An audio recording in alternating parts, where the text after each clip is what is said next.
পুরোপুরি খুশি হতে পারলাম না।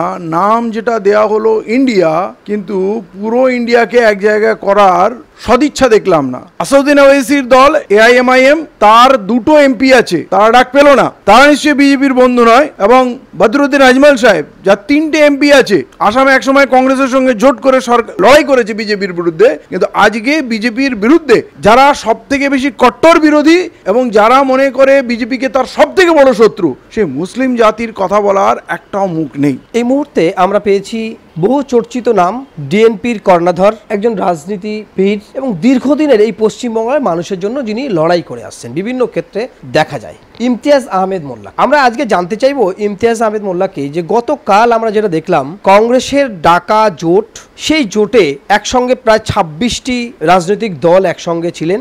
আগামী দিনে বিজেপিকে পরাস্ত করতে, অর্থাৎ এই ভারতবর্ষ থেকে বিজেপিকে হারাতে তারা একসঙ্গে জোটবদ্ধ হয়েছেন এবং জোটের নাম দিয়েছেন ইন্ডিয়ান। এই বার্তা এবং এই নাম, সেই সঙ্গে আগামী দিনে এই জোটের কতটা আশা, কতটা ভরসা, কি মনে করছেন আপনি? দেখুন, জোট হলো, জোট হবে, জোট নিয়ে প্রস্তুতি বহুদিন চলছে, কিন্তু পুরোপুরি খুশি হতে পারলাম না। পুরোপুরি খুশি হতে পারলাম না। নাম যেটা দেয়া হলো ইন্ডিয়া, কিন্তু পুরো ইন্ডিয়াকে এক জায়গায় করার সদিচ্ছা দেখলাম না। মানে এখানে এমন এমন দল আমরা দেখলাম, এই 26টার তালিকা ঘাটলে RSP, Forward Bloc, CPI, ML, যাদের নেতাকে আমরা জানি না, তাদের একটা এমপি নেই, কিন্তু তাদের গুরুত্ব আছে বিজেপির বিরুদ্ধে এই মহাসংগ্রামে ঐক্যবদ্ধ হওয়ার। এবং এদের মধ্যে বেশ কিছু মানুষ আছে যারা তৃণমূল থেকে শুরু করে, কেজরিওয়াল থেকে শুরু করে, মায়াবতীর নাম আসছে, অখিলেশ, এরা কোথাও না কোথাও বিজেপির সঙ্গে সংসার করেছে এবং বিজেপির বন্ধু বলে পরিচিত। কংগ্রেস তাদেরও রেখেছে, মর্যাদা দিয়েছে, কিন্তু ভারতবর্ষের একটা ঐতিহ্যশালী দুর্ধর্ষ জাতি যারা প্রকৃতপক্ষে কট্টর বিজেপি বিরোধী, বিজেপিকে যদি কেউ কারা কট্টর শত্রু মনে করে তাহলে সেটা মুসলিম জাতি, এবং এই ভারতবর্ষে তাদের সংখ্যা 25 কোটির কম নয়। তাদের কোনো মুখ দেখলাম না। আসাদুদ্দিন ওয়াইসির দল এআইএমআইএম, তার দুটো এমপি আছে, তারা ডাক পেল না, তারা নিশ্চয়ই বিজেপির বন্ধু নয়। এবং বদরুদ্দিন আজমল সাহেব, যার 3টে এমপি আছে,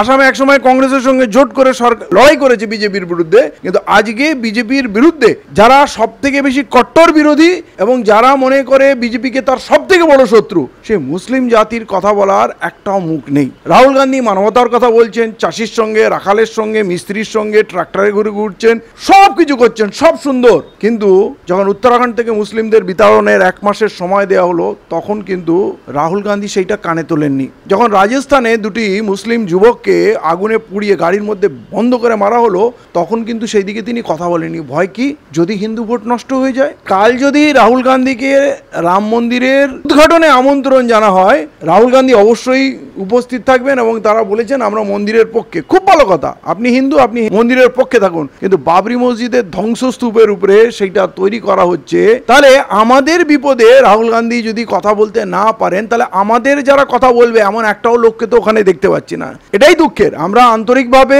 বিজেপির ধ্বংস চাই।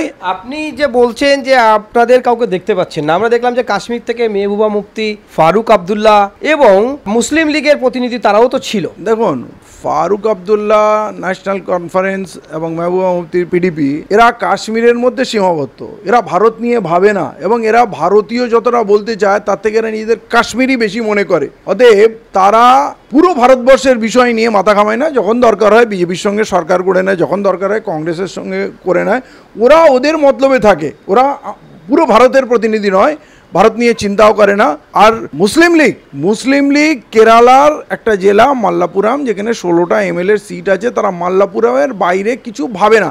এবং আপনি কখনোই ভারতবর্ষে কি ঘটছে না ঘটছে, কখনোই মুসলিম লীগের কোনো প্রতিনিধির একটা বক্তব্য, একটা ভিডিও, একটা লাইন লেখা আপনি দেখবেন না। হয়তো তারা সেখানে ভালো কাজ করছে, কিন্তু ভারতবর্ষের মুসলিমদের নিয়ে তারা চিন্তিত হতে পারে, কিন্তু কখনো তাদের মুখে কোনো কথা দেখিনি। এরকম একটা নীরব, একটা কোমাতে থাকা দল, যাদের কোনো রব নেই, কোনো স্বর নেই, তাদেরকে সঙ্গে নিয়ে যদি দেখানো হয়, মেহবুবা মুফতিকে নিয়ে, ওমর আব্দুল্লাহকে নিয়ে যদি দেখানো হয় যে মুসলিমদের আমরা জায়গা দিয়েছি, তাহলে এরা 25 কোটি ভারতীয় মুসলিমের প্রতিনিধিত্ব এরা কিন্তু করে না। এই জায়গায় আমার মনে হয় কোথাও এই জোট অসম্পূর্ণ থেকে গেল।